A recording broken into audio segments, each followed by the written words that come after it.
بعضی عائله های هستند که مادرانشان را اپا یا کیانگا میگویند. آیا در نزد خداوند گناهگار هست یا نه؟ نه، گناهگار نمیشوند. اگر مادر بگین از همه در بهترین همین است. پدر بگین یا به لفظ آذری که ما و شما آتا میگیم یا اتا میگیم، اینو بهترین هستند. از اوی که مثال ینگا میگین، از اوی که اپا میگین، اینا البته در راست مادر استفاده کردن اینها از روی منطق خطا هست.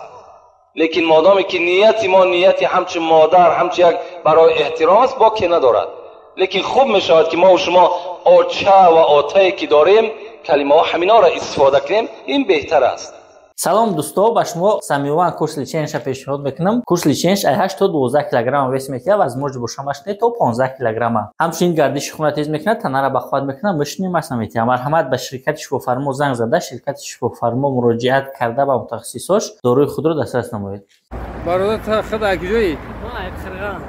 ما چه رفتی اومدی؟ 100%. کوم امیگراسیون تا نشون میده چندم چیزو اینم برادر امروز 21 سپتامبر ای دینا گذاشتیم 20 دا.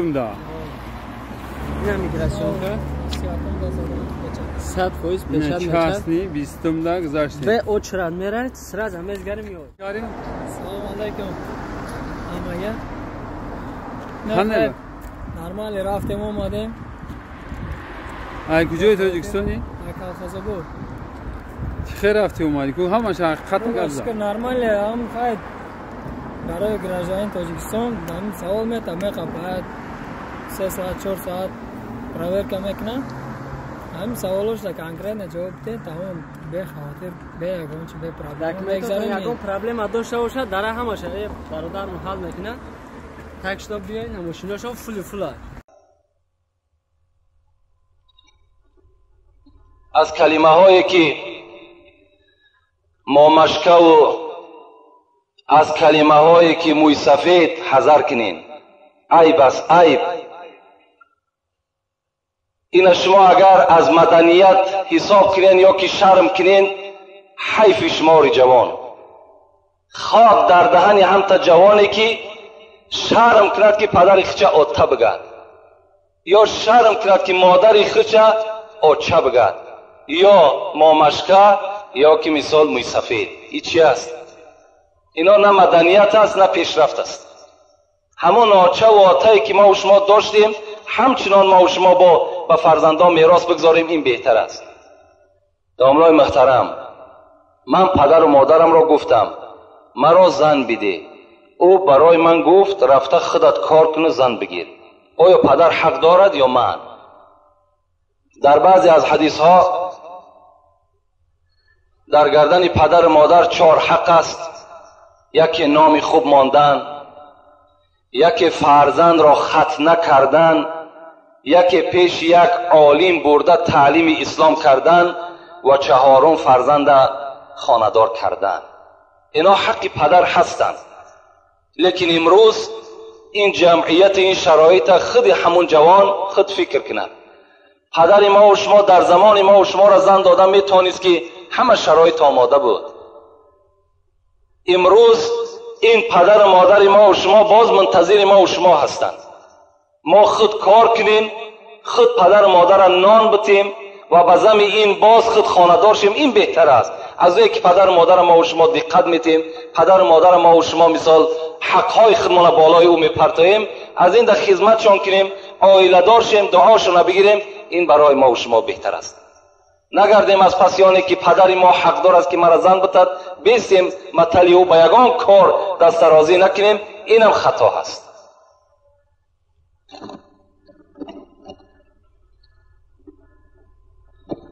السلام علیکم دوستان عزیز. من سوالها را مختصر جواب میگیم زیرا که به همه سوال ها نمیرسیم. من از شما خواهش میکنم که این سوال من را جواب دهید.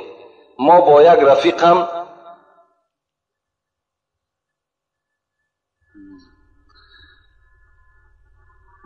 رفیقم نشسته بودیم. رفیقم ناخونهایش را بریده بخورد. من به او گفتم که برای چی ناخونهایت را میخوری؟ او گفت که من رزقم را زیر پا نمیگذارم. این سوال من را جواب دهید.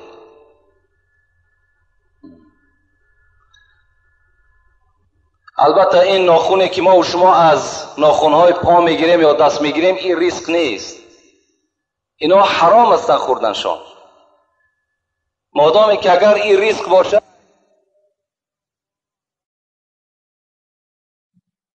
میشاد یا نه. من از شما خواهش دارم که این سوال مرا با پررگی جواب دهید. یک برادر به دست ممکن که کرتش یا ممکن که میکش بی نماز است و لباس بالاگیش با نماز است. آیا نماز همان شخص جایز می شود؟ نه، جایز نمی شود. خدا در قرآن ما و شما را چی می گوید؟ یا ایها المدثر قم فانذر و ربک فکبر و ثیابک فطهر. و ثیابک فطهر. خدا میگه وقتی که تو بالای جای نماز میبرای ذکر بر من میکنی، لباس ها تا پاکیزه کن، لباس ها تازه باشند، بعد تو ذکر خدا را بکن. اگر در لباس شما در کدامش نباشد، خواه روگیش باشد، خواه تاگیش باشد، بی نماز باشد، نماز شما جایز نمیشد. و فی ثیاب البزلتی، حتی عباره مختصر بین میگوید اگر لباس چیرکین باشد، بوی میکردگی باشد، اون نماز میخواندگی ثواب ندارد. از چیرکش از بوی لباس هم پرهیز کنید. اگر نجاست آلو باشد یا بی نماز باشد، به طریق اولا نماز ما و شما درست نمیشد. السلام علیکم داملای شیرین سخن. علم شما را خدا باز دوچند گرداند. اول من به بیماری قند مبتلا هستم، در حق من یک دعای شفا کنید. دویم، بعدن آیا تلبنده را دشنام کردن، از خانه پیش کردن گناه نیست؟ این کار را کسی کرد که دستی رسا و با دولت است. برادرایی که به کسل قند مبتلا هستند، علالخصوص در این جمعیت ما، در این محله ما هم و این کسل قند چندین نفرها مبتلا هستند. علالخصوص این سوال دهنده هم طلب شفا کردن، خدا همگیشان شفای کامل و شفای عاجل نصیب روزی بسازد. و این سوالی که کردن، آیا تلبنده را از نزد خانه دشنام داده و از خانه پیش کردن و زمیانی که دستی رسا دارد آیا جایز است یا نه؟ آیا گناه نیست؟ البته گناه است. خدا در سوره والضحی و ما و شما تذکر می دهد و اما السائل فلا تنهر. شما وقتی که تلبنده خانه شما وارد شد، شما بالای تلبنده گپی سخت نگین، یعنی در تلبنده را دشنام نتین، تلبنده را از نزد دروازه پیش نکن، بلکه چیکار کن؟ اگر دست رسا باشد چیزی بر او عطا کن. اگر لباس زیادتی داشته باشی بر او عطا کن تا که لباسی بدنش نو کنه. شرط نیست که تو به همین 10 درم و 20 درم جان تعظمو که از بزم دولتی داشتگید تو خلاص کنی. اگر میتونی جوان مردی کن، خدا دولت بر تو داده است، بهر این داده است که دست یک تلبنده را بگیری، دست یک همسایه را بگیری، دست یک طالب علم بگیری، برای یک برادر یک کتاب بخری. برای همین دولت داده است. دولت برای چی دیگر هست؟ رسول اکرم چی میگوید؟ در حدیث مبارک میگوید هر وقتایی که اگر متنهای عربیش نمیگم، ابو هریره روایت میکند وقتی که انسان سحر از خواب بیدار میشود، 2 ملائکه بالای خانه همان شخص میفراید. یقول احدهما، یک تای همین ملائکه چی میگوید؟ اللهم اعطی منفقا خلفا. خدایا اگر همین بنده تو خیراندیش باشد، همین بنده تو دست درازی کند، همین بنده تو سخی باشد، خدایا اگر 1 سوم همین بنده صرف کند، در عوضش 700 سومش عطا کن. و یقول الاخر، لیکن ملائکه دویمش چی میگفت است؟ اللهم اعطی ممسکا تلفا. پروردگارا اگر همین بنده ای که دولت دارد، همین بنده ای که سهولت دارد، اگر همین بخیل باشد، دست درازی نکند، تلبنده را از نزد در براند، دست درازی به سوی همسایه نکند، خدایا این ممسک است، این بخیل است، مالی را تلف بده. این دعای ملائکه هست در حق آدمی که بخیل است. از این خاطر هیچگاه ما و شما بخیلی را پیشه نکنیم. زر و نعمت اکنون بده کان توست. سعدی میگه در بستانش زر و نعمت اکنون بده کان توست، که فردا بیرون ز فرمان توست، که فردا از دست تو میرودی. تو امروز بالای این مال تو سرداری داری، همین روز بوده. با دنیا توانی عقبا خری، بخر جان عزیز ورنه حسرت خوری. بر همین دنیا تو میتونی، بر همین مال و اولاد چیز چارت میتونی که آخرت بخری. تو بخر که فردا پشت دست میگزی دیگر فایدت نمیکنه. برای همین البته این دولتداری هم غنیمت است، این کم بغلی هم خودش یک حالتی است که تیز گذراست. من به شما یک حکمت خدا را میگم، یادم آمد انیس المؤمنین گفتگی کتابی هست. در همان انیس المؤمنین چی میگوید؟ میگوید یک روز مثل همین سوالی برادر کرده است. یک زن با همراه شوهر در پیششان میگد مرغ بریان بود، طعام میخوردن. به ناگاه یک فقیر، یک طلبنده در اونها را کوفت، در اونها را تق تق کرد. اجازت داخلش دادن، داخل شد، آمد نگاه کرد که این زن و این شوهر هر دو در پیش مرغ بریان دارند، خورده ایستادند. زن میگد به جانب اون شوهر چی گفت؟ شوهر گفت این آدم طلبنده است، این فقیر است، چی خوب میشود که همین مرغ پیش او بگذاریم، ما که دولت داریم، سولت داریم، فردا باز میخوریم. شوهر چی گفت؟ شوهر که آدمی بخیل بود، آدمی تنگ دست بود، گفت این طلبنده را از خانه بیرون کنین. طلبنده را از خانه بیرون کردن. زمانها گذشت، حکمت خداست، چندین سال میگه از بین گذشت. همین مرد ثروتمند دولتش از دستش رفت، فقیر شد، گدا شد. زن که طاقتی بر بیمالی این شوهر نکرد، بر بیدولتی این شوهرش طاقت که نکرد، گفت شوهر مرا طلاق بده. شوهر طلاقش داد. از دست این میگه شوهر بیرون شد، رفت و یک شوهر دیگر میگه در نکاح خود در آورد که او خیلی با دولت بود. روز میگه در همون خانه نشسته بود، همین زن با این شوی نوی با دولتش مرغ بریان میخوردن. بناگاه میگه یک طلبنده داخل شد. طلبنده داخل شد، تق تق کرد، گفت چیزی بر من عطا کنین. این شوهر که آدمی سخی بود، خدا ترس بود، گفت زنه گفت این مرغ بریان برده به دست همین آدمی طلبنده بده.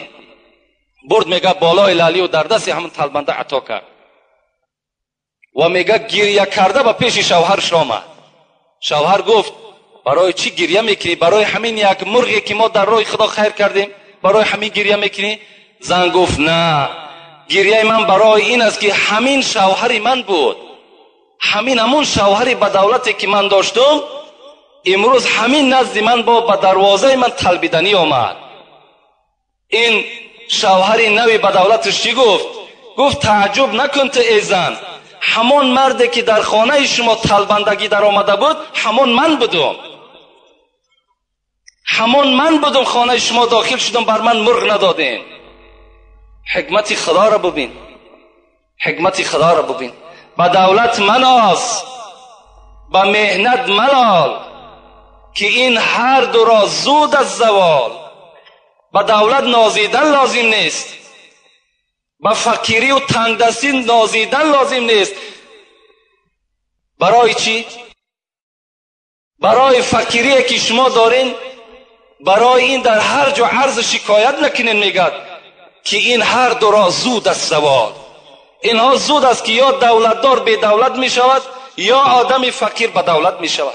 حضرت سعدی گفتند همین است رسم سرای درشت، گه پشت زین و گه زین به پشت. این دنیا را قاعدش همین است، گه بالای زین سواری، گه زین در پشت ته است.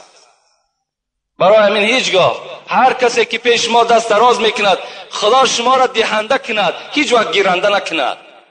شما بتین چیزی دارین عطا کنین، انشاءالله خداوند خیر دولت شما را زیاد میکنه. پیغمبر ما و شما به خدا قسم میخورد والذی نفس محمد بیدی، قسم بر آن ذاتی که جان محمد در دست اوست، ما نقص مال عبد بالصدقه، اگر کسی که در راه خدا صدقه میکند به خدا قسم گفتن محمد که مال او کم نمی شود، مال او زیاد می شود. السلام علیکم داملای شیرین سخن. یکی از مخلصان اشدی شما دو شخص قهری‌اند. یکی از آنها در مسجد پیش درآید نماز دیگرش درست می شود. خواهش میکنم که پورتر بفهمونید. دو آدم قهری هست، یکی پیش از یکیش داخل مسجد شود، آیا نمازش که از شخص دیگرش که از پس او میدراید نماز او قبول میشد؟ نماز هر دوش فاسده. برای چی؟ رسول اکرم میگن من کان له کینون فلیس له دینون. کسی که در دین در دلش ذره کینه دارد بر یک برادر مؤمنش، او انسان دین ندارد، ایمان ندارد. شما چرا قهری میکنید؟ برای فرزندت، برای زنت، برای مال دنیا قهری کردی. پیغمبر تو بر تو سفارش میداد که از 3 روز زیاد قهری نکن. اگر از 3 روز زیاد تو با یک برادر مؤمن قهری کردی، کسف که دمیهی مثل که خونی او را تریزاندگی هستی. قهری نکنین هیچگاه، زیرا در نماز شما، در روزه شما، در همه عبادت های شما نقص پیدا میشد. این برادری توست، اینم خدا را میپرسته، پیغمبری خدا را امتش است. چگونه تو با او قهری میکنی؟ میلش بی غضب نمیشود. غضب کردین، قهری کردین، تیز با یکدیگر قطعی آشنا شین، باز در پی خدمت یکدیگر شین، نه اینکه سالها با یکدیگر قهری بسین. کسی قهری است چی است؟ حتی شب قدر بین، یک روزه شب قدر عبادتش 84 ساله ثواب دارد. همین شب قدر در محروم است آن شخصی که قهری هستند از ثواب همین شب قدر. همان آدمایی که قهری هستند محروم هستند از ثواب این با نصیب نمی شوند.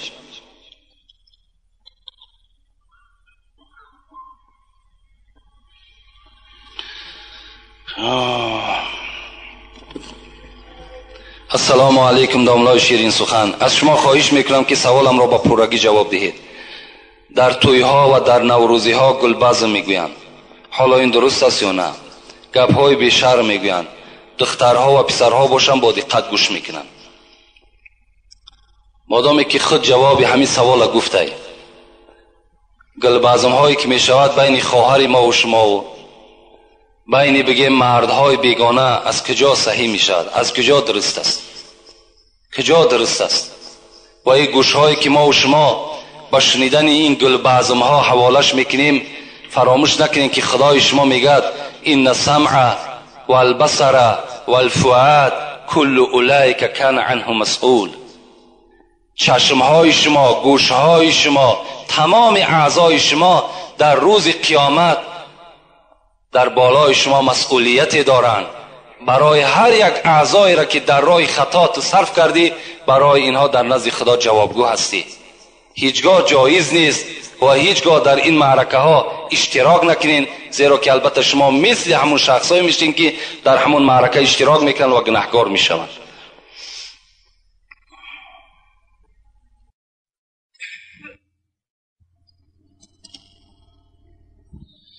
داملای شیرین سخن. السلام علیکم. خدا شما را صحت سلامت نگه دارد. شما فخر کلاب ما هستید. ما نیز بنده عاجز و دوستدار شریعت اسلام هستیم. دو سوال دارم.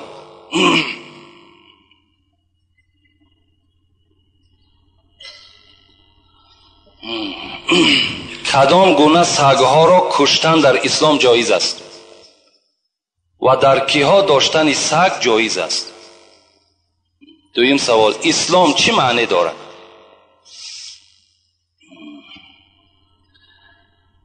چگونه سگها را کشتن در اسلام جایز است و برای کدام انسانها سگ در خانه نگه داشتن جایز است؟ پیغمبر ما و شما حدیث های مبارک نویساندم، میگوید لا تدخل الملائکه بیتا فیه کلب و سوره. این ابو هریره ابی طلحه روایت میکند. حضرت میگوید پیغمبر خدا گفت که ملائکه های رحمت در خانه که سگ هست و در خانه که صورت هست داخل نمی شوند. شما ای مردم مسلمان از خاندانتان صورت های بی‌معنی را دور کنین. خاندان همه ما و شما به صورتها تبدیل یافته است. خانه جین و شیطان شده است. صورتها را از خانه هاتان دور کنین، صورت پرست هم نشین. و سگه ها هم در خانه بدنش چی هست؟ سبب این است که ملائکه های رحمت در خانه ما و شما داخل نمی شود. برای کیها جایز است؟ رسول اکرم میگه شخصی که اگر رمه داشته باشد، شخصی که اگر زمین داشته باشد، برای پاسبانی زمین، برای پاسبانی رمه، و اگر حولی کلانی در خانه داشته باشد، برای او انسان هم سگ داشتن گناه نیست. یعنی حولی هایی که ما و شما داریم در اینها سگ نگاه داشتن جایز است، مگر سگ در داخل خانه راه دادن در کار نیست. خانه ای که ما و شما میشینیم، در او طعام میخوریم، در اونجا جای مثال خواب ما و شماست، در همون داخل خانه جایگیر کردن سگ جایز نیست، در حولی باکی ندارد. خب اسلام چی معنا دارد؟ اسلام معناش همین است که در همه امرهای قرآن و سنتهای پیغمبر تسلیم شدن این اسلام است. اسلام معناش این است که به هیچ کس ضرر نرسان و از هیچ کس ضرر نبین. این اسلام ما و شما چنان دینی هست که در داخلش همه رحم و انصاف جایگیر است. این بهترین دین در روی دنیاست و بهترین دین از جهت آن است که ما و شما در آخرت از حساب همین دین اسلام در نزد خدا چکار میکنیم؟ نجات میابیم. زیرا خدا خود میگه این الدین عند الله الاسلام، به درستی این که دین در نزد من اسلام است. همین اسلام ببین که امروز اگر چنده که دشمنان اسلام دین ما را به دین تروریستی و دیگر حواله میکنن، آن کسانی که این سخن نسبت دین ما میگن خود اونها تروریست هستند. چی جای تروریستی دارد دین اسلام؟ در وقتی که همین بایزید بسطامی را من به شما یک قصه شا بگم. از بسطام حضرت در میانش یک تخم را بست میگد برای در راه خوردن. اسلام آداب شبین، رحم شبین. آمد به شهر حمدان رسید، بین چند صد کیلومتر طی کرد. وقتی که در یک حمدان نشست، خواست که همون تخمی که همراه خداوردگی بود برای استعمال استفاده کند، نگاه کرد که پر مورچه هست. حضرت میگه هم تا پیچون، گفت این مورچه های همون شهر باستان هستند. شهر بستام همین مورچه ها از شهر بستام آمدگی هستند. این من اگر در شهر حمدان حاضر اگر اینها را من کشاده کنم، اینها همه سرگردان میشوند. اینها را باید شهر خودشان بردن در کار. حضرت پس گشتن بستام آمدن، همون مورچه ها را در شهر خودشان کشادن.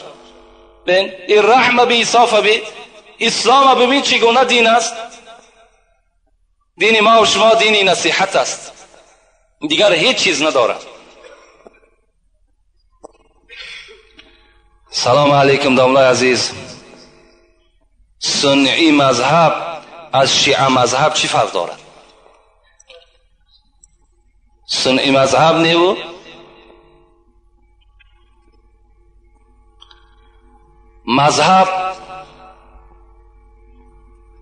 مذهب ما و شما که اهل سنت و الجماعه هست از شیعه مذهب به چی فرق میکنه؟ هر کسی که جانب قبله نماز میخواند، خدا یکه و یگانه را میشناسد، پیغمبری او را بر حق میداند، همه اونا برادرای ما و شماست. هر جا که یک آدم خداگو باشد، اون برادر ما و شماست. از شیعه مذهب ها در دشمنی کردن، دشمنی خدا کم است، با آنها دشمنی کنیم. میلش اگر چنده که تفاوتی دارن، فرقیتی دارن، نسبت صحابه پیغمبر ممکن تحقیرای دارن، لیکن برای ما و شما جدا کردن امروز اهل سنت از شیعه هیچ لازم هم نیست و در داخل این موضوع ما و شما هم کارم نکنیم. همین قدر بدانیم که اونا هم برادر ما و شماست، اونا هم غمخوار اسلام هستند، اونا هم چیکار میکنن؟ در راه اسلام خدمت کرده ایستادن. اکثر امروز تجارت ما و شما از حساب همون مردم شیعه مذهب است.